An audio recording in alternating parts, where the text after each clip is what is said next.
What's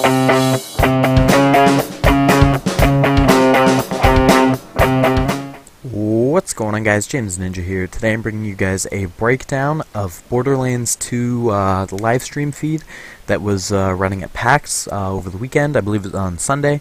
So let's get into this. This is episode 1. I'm doing one for each of the playable characters that they did. They had Maya and Salvador playable at the at PAX. So I'm going to do episode 1 for Maya, episode 2 for Salvador. So let's start off with Maya right here. We'll get right into the GUI of the game first off. As you can see, there's skill points down at the bottom corner where it used to be, and they do put those in, so you'll see the skill tree in just a second. I wanted to point out the mini-map. The mini-map is really interesting. I like how it's done. I like how it displays, as you can see right below the mini-map, your objective for your current quest that you have selected, which is great. It doesn't just fade in and out, or it's just right there and it's really in your face. I really noticed that as a lot more predominant. And the EXP bar looks very polished right now. I like the way all the menus look, or not the menus, but the GUI. The health bar and the shield looks great, as well as all the top corner there for top left for the other characters. So I'll move right into it. Maya's holding what looks to be a shotgun right now. I believe it is. It presents like a shotgun later on. So first we see the skill trees here. I'm not going to go into each skill, but you can see how they're kind of set up. The 3-tiered, but it's got more of a different look. You'll see when it scrolls down, it's got the 2 columns that meet into one, and that one that meets is only a 1 out of 1 skill. I'm not sure if the other ones below it are 1 out of 1. I believe it only goes to there. We'll find out in just a second. And what is also displayed coming up is the new trade screen for trading guns. As anyone who's a Borderlands fan knows, there was no way to officially trade in the original game. You just kind of had to drop your weapons and then pick up the other one. It was a little bit of a pain, but I mean, it worked for that game. But now there's an actual trade screen, which makes things a lot easier. You see Maya do a trade with Salvador. Okay, so the Reaper is 0 out of 5, and so it looks like the one that's just in the middle is a 1 out of 1. And so here, say hold B to trade. Trade request has been sent, and then there's a little pop-up where you can choose the guns, or you can apparently duel. Oh, that's probably the duel for guns. You're allowed to put up guns as a tribute when you go into a duel, like you'd melee each other, and then you can put up a gun. That way whoever wins actually gets something out of it. I think that's kind of cool. And we'll take a quick look at this Jacobs pistol, just to kind of give you a look at the gun GUI as well. Obviously nothing is finalized yet. The game doesn't come out until September, so there's still quite a bit of time. But as you can see, I like the font that they're using in this game. I don't think it's the same font, and if it is, I'm just used to playing Borderlands in a really bad res because I was using an old Cath Array TV. However, I do like it, and you can see on the side they've fully integrated the new GUI very well with the little sides there. You have your main part in the middle, and then the sides you can see the different ammo types, how full you are, as well as your storage space, and I really like that. And there's also, for L there, they're obviously playing on PC, you can see a favorite/trash button. So you can set like your guns that you're going to throw out to go right into your trash there. Sorry if that was a bit loud. To go right into your trash there, and I think that's really useful. And you could also set a gun to your favorites, and I think that's super cool. And there's your equip screen. You can see a shield slot, as well as a grenade slot, as well as your regular 4 guns there, and the E. There's money, and then you can see an E. I was reading up on the forums, and I believe that is what's it called? The aliens Iradian, yeah, Iradian, or however it's pronounced, points. I'm not entirely certain what those are for in the game yet. I might have missed something, or we might not know yet. And you can see there's the storage types, and then we take a look at the map here. As you can see, there's obviously spawn vehicles, waypoints, vehicle stations, health stations, shops, bounty boards, outposts, transitions, and undiscovered locations.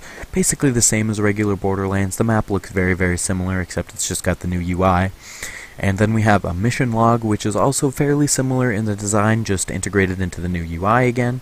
And it also has your level and experience below it, as well as the reward, if it's an optional or story mission, the experience, and and things of that nature. And now we get into the game. I think it's kind of unnatural seeing multiple Salvadors running around, but I think it's kind of funny how short he is. We'll be putting up the Salvador gameplay probably in a couple of days. As you can see, they do go through this door into a new area, and we'll start off with some of the new mobs. Or, been playing a lot of Minecraft. Some of the new enemies that are in the game. You can see there's these little bug things called Varkids, which are kind of like spider ants, I guess, in my eyes anyways. They're very similar. There are spider ants coming up later on in this video, but I definitely see them as very similar to spider ants. There is an entire area coming up dedicated to the Varkids. I think it's called the Varkid Lair or something. You'll see it. And this is a new area, obviously, called Oozing Discharge. There's some oozing chemical waste, I guess you could call it, in the ground there in pools, which you do get hurt if you step in. And as you can see, she's holding the shotgun anyways is one of the weapons. Oh, I couldn't tell you the manufacturer anymore. I think it's Dull. Someone will correct me in the comment section, or I'll put it in the description or an annotation or something. I believe it's Dull. It might be TDORA. Either way, you throw it away and it blows up, and a new one comes back in your hand like the new U system from Borderlands 1. It just kind of reappears in your hand, and I think that's kind of cool. They're doing something different for each manufacturer. And I know it's back a little ways, however, watch when she gets hit. There, right there. You can see the little honeycomb type deal for the shield, and that's you're taking damage from whatever direction, and that's the shield taking the damage. And I like how that's set up, so you really know what's being affected. And then there is phase lock. So Maya raises the enemy into the air and phase locks them, and they can't attack or move or anything. Now there is multiple phase lock skills. There's a whole tree dedicated to phase lock.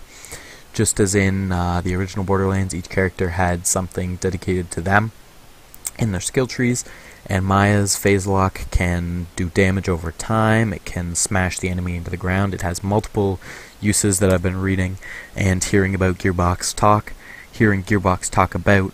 Now this is a rocket launcher. I think it's really cool how this rocket launcher reloads. I don't remember seeing any ADS or aim down sight for this, but it is pretty cool. And these are called Crystallix, I believe, and they are really cool. They're obviously a new enemy, and I'll talk about them real quick.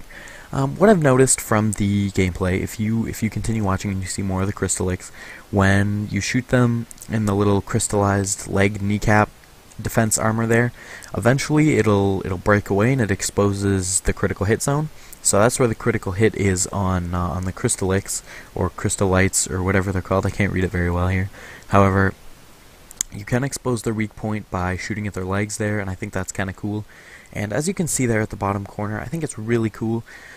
The challenges are obviously very in-depth. Many challenges are completed over the course of just this Maya gameplay alone. This one is collect $5,000 from cash drops, and it gives you like a progress update. Obviously you shouldn't complete it because it says 1,028 out of.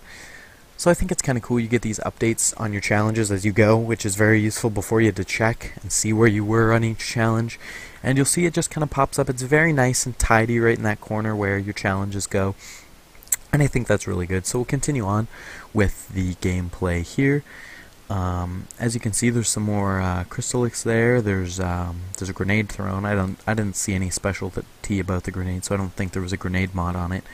However, you can see some more display of phase lock, sorry about that, and the exploding guns. When you chuck it, when it hits an enemy, it'll blow up, or if you just throw it at the ground, eventually it'll explode on its own. And I think it's kind of cool how Maya's phase lock works, and how they changed it up, how there's still some kind of phase skill from, like in the original game, however they didn't make it completely unoriginal and go with the same skill.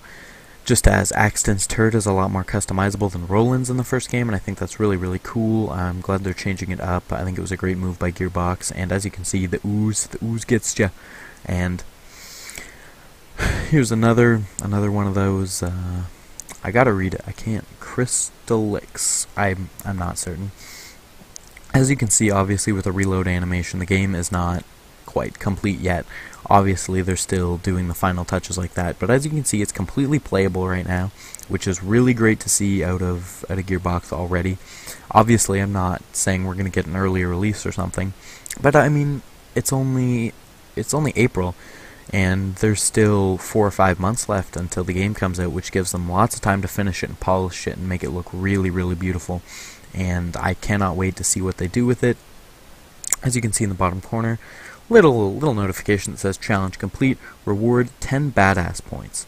I'm not entirely certain what badass points are. This is not something I have come across before. I don't believe it's that little E in the bottom. I'm pretty sure that's Irradian points. So I guess we'll see what badass points are. Maybe there's already information on it, and I'm just behind. If someone's in the know, and I am not in the know, let me know in the comment section. Tell me what these badass points are. I'm still learning as much about the game as you guys are. And as you can see, the UI screen for guns you're picking up off the ground is fairly similar to the old screen, with the new enhanced look, which is good. It gives you all the information you need. And here is a look at what I'm going to assume is a sniper rifle. It looks very much like a sniper rifle, only has 5 shots in the magazine, I guess you can call it, and it's got some mad zoom. I think it's super cool. So let's take a quick look at the scope. As you can see, I'm going to say that little circle there would be because of the accuracy. So if you get a really accurate one, that circle is going to be a lot smaller. Obviously, there's a bunch of different scopes. You see many different ones over the course of the entire live stream. So chances are you'll see more snipers with more scopes. And I was talking really fast there. We'll continue on with the gameplay here, killing some more of these crystal dudes. And as you can see, this thing reloads really cool. It opens up kind of like the, I think it's the needle rifle from Halo Reach. I think is the gun I'm thinking of. If anyone's a Halo fan, then you'll know if I'm right or if I'm wrong. Maybe I'm wrong. And as you can see coming up here, yes, this is the part. So I believe after this there's kind of a boss character, and it's really cool. I guess probably not a real boss, a mini boss I guess you call it. And here's some of the new ammo chests. Obviously nothing super cool, it's just an ammo chest, right? But I think it's kind of cool to just see how they're doing the new things. And the chest looks, the regular chest anyways, is very, very, very similar. I don't think it's 100% the same. It looks a little more rectangular to me, a little less rounded, and more box kind of style. And you'll see it coming up once this mini boss here dies. I'll pause it and I'll show you guys. So this is a crystallic boss, and its name, can't tell you if it's a he or she, is Blue, I believe, or Blade. I'm not entirely certain. I can't read it very well. Either way, you can see fairly tough creature. I mean, they've taken it down about a quarter, and there's 4 of them shooting at it. You can see you can use rockets. Same premise for the weak spot. You just have to shoot a little more to expose it. And Maya's phase lock obviously works on bosses as well, just for not as long. It obviously scales with how tough your enemy is, so if you're phase locking a huge boss, it's obviously only going to last for a very short period of time. As you can see, breaks out of it very quick, and then they kill him here. This was obviously a quest for Marcus and or Moxie, because you will see Moxie pop up, and I know you can't hear it. I couldn't get very good audio off the stream, so I just left it alone, but I will tell you what she says once we see the chest here. So, here is the chest. It's fairly similar to the old chest, as you can see. It's pretty much the same thing, and we'll just roll ahead and see what's inside. You can see Marcus says something. What Marcus basically says is, "Good work killing the boss. Take these pictures of Moxie and bring them back to me." As you can see, there's some slutty shots of Moxie, being the true gal that she is. And here's my favorite part. I'm going to pause and talk about this for just a minute, just because I really need to.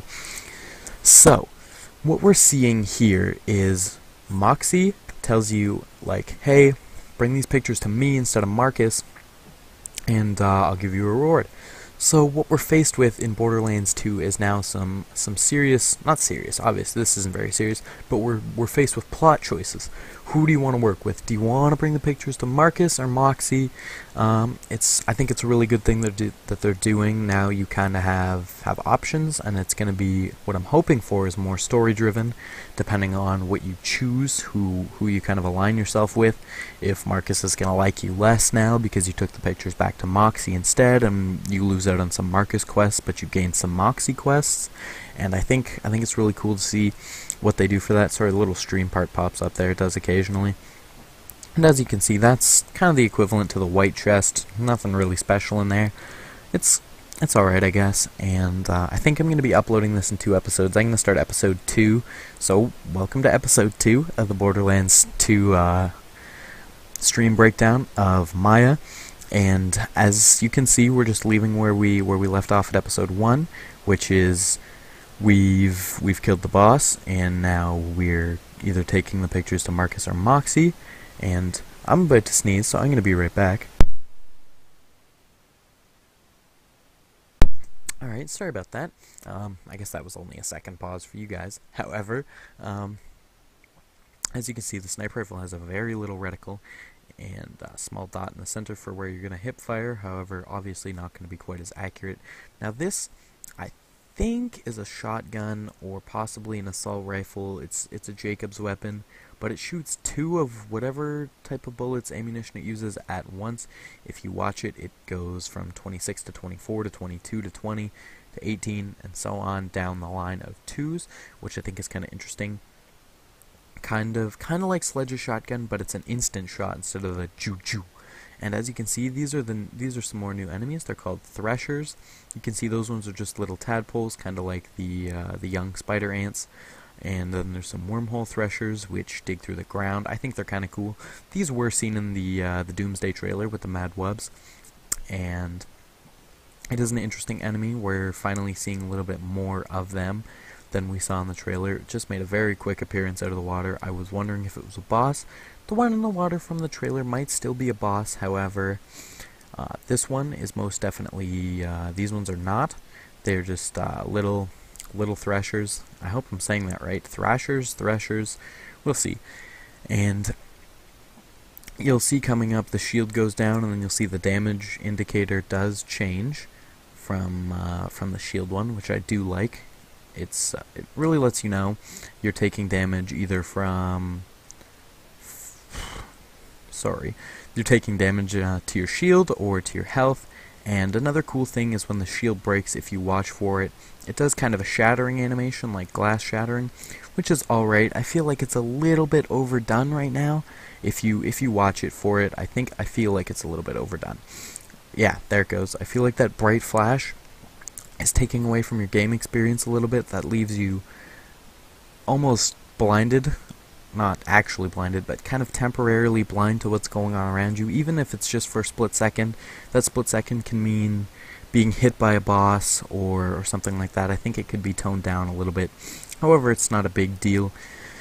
It's just a little animation that can be changed. And as you can see, there's a grenade there. It seems to be some type of that would have been one of the, I believe that's MIRVs, where you throw it and then it seemed to pop up out of the ground again. Seems to be a theme with the grenades if you watch my other breakdown.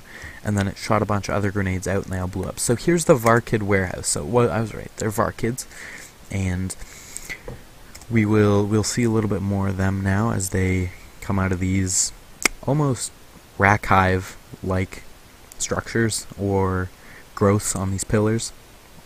They're very small little creatures mostly. I don't think there's been very many big ones. However, we do see a return of spider ants just out here, I believe. And the spider ants do look even more polished. They seem sharper. They don't look quite as, I don't know how to say it, rough or not as sharp as they could have been in Borderlands 1. They do look better regardless, I think, anyways, in my opinion. I guess you can, some people might disagree, some people might like the old ones.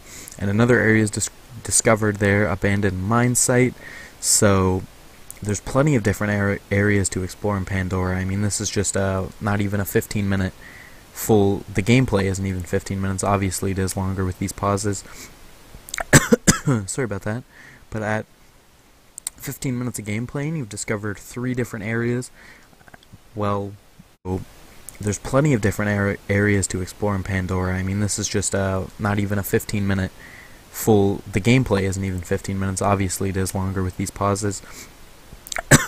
Sorry about that. But at 15 minutes of gameplay, you've discovered 3 different areas. Well, with the length of the game, or what I'm hoping is the length of the game, comparative to Borderlands 1, probably fairly similar. There's going to be a lot of areas to explore. Hopefully there's plenty of quests. And here's the new fight for your life. It's not very different. Again, the revive screen is pretty much the same. Obviously it's not going to be 100% locked in. Here's a little level up. Now, I don't believe that this is the 100% locked in level up screen. I think that it's going to be a little bit different depending on what they change, obviously. But I feel like that's just a little too dulled down. I feel like this is just kind of a level up that's thrown in there so you can see what it's kind of like. I think it's going to be a little bit more flashy when they come out with the full game. Again, multiple months to prepare the GUI and all the pop-ups and the animations, so you can expect a lot of tweaks and changes even yet.